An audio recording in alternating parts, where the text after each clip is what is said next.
Muchos de nosotros quizás ya las hemos evidenciado, pero es importante conocer de parte de los especialistas cuáles son, profesor, esas principales consecuencias que ha traído consigo el cambio climático, que como usted lo decía, el principal causante de todo esto que estamos viviendo ahora es el hombre, es la actividad humana.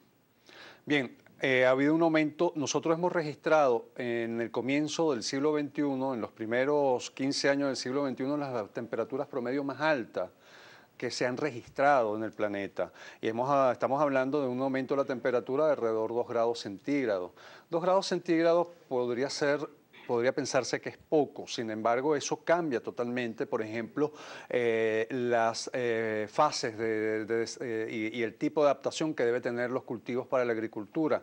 Nosotros estamos perdiendo, ¿verdad? Y esta competitividad en algunos rubros, por ejemplo, en el caso latinoamericano se preocupa mucho el caso, por ejemplo, de la soya, que es un cultivo que puede, en situaciones de temperatura y mayor sequía que se pronostica para muchas regiones de Latinoamérica, por Amazonía es una de las regiones que está pronosticada como más seca para lo que queda del siglo XXI. Eso afectaría enormemente nuestra disponibilidad de agua, pero además las regiones del norte de Brasil están sufriendo, ¿verdad?, los embates del cambio climático, y ahí se está apostando mucho al cultivo de soya, y ese pudiese ser un cultivo que estaría afectado. El cultivo de arroz.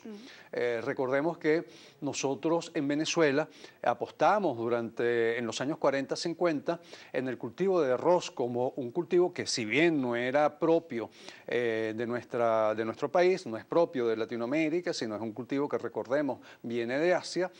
Sin embargo, se desarrolló y se tecnificó, y tuvimos cosechas no solamente en invierno, sino también en sequía, y es lo que llamaban el arroz de secano con irrigación. El arroz, en una situación de cambio climático, siendo un cultivo que requiere enorme cantidad de agua para poder producirse, se podría haber afectado y mermaría, igual que el trigo. Claro, no es para nosotros, pero en el caso latinoamericano, países con capacidad de producción de trigo como Argentina pudiesen estar afectados. Ahora, profesor, a escala global, aparte de la elevación de las temperaturas, ¿cómo influye este cambio climático en lo que tiene que ver con la presión atmosférica, las precipitaciones, la nubosidad, que obviamente todo eso también tiene sus efectos colaterales a nivel de la agricultura? Hay un cambio en el sistema de circulación atmosférica. Recuerden ustedes que ya hemos experimentado, o lo que la información nos dice, que en el centro de Estados Unidos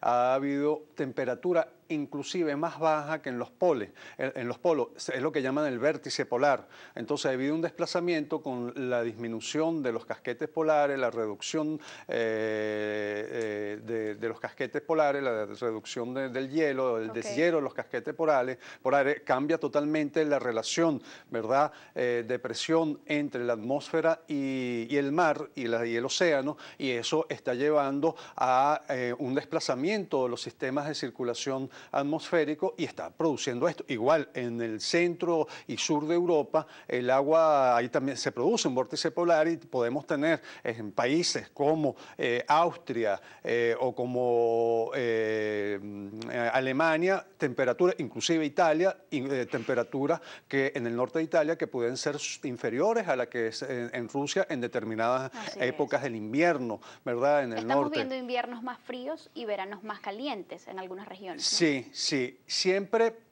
Cuando uno habla de cambio climático y aumento de temperatura, no quiere decir que la temperatura va a ser constantemente alta durante todo el año. Efectivamente, podemos tener situaciones de mucho frío, y países y regiones que anteriormente no sufrían del frío polar, están sufriendo del hielo polar. También otra cosa que es importantísimo y afecta mucho a las pequeñas islas es el aumento del nivel de las aguas. Entonces hay muchas islas que pudiesen sencillamente desaparecer. Nosotros tenemos el caso de Isla de Ave. ¿Qué pasa si realmente los escenarios de aumento de los niveles en el Mar Caribe se ocurren? Nosotros estaríamos perdiendo un territorio estratégico para la delimitación de toda nuestra plataforma continental. Islas del Pacífico como la Seychelles, la Isla Reunión, están muy preocupados. De hecho, las islas ya hacen un llamado realmente realmente importante porque, sobre todo las pequeñas, dadas sus dimensiones, podrían verse afectadas, ¿verdad?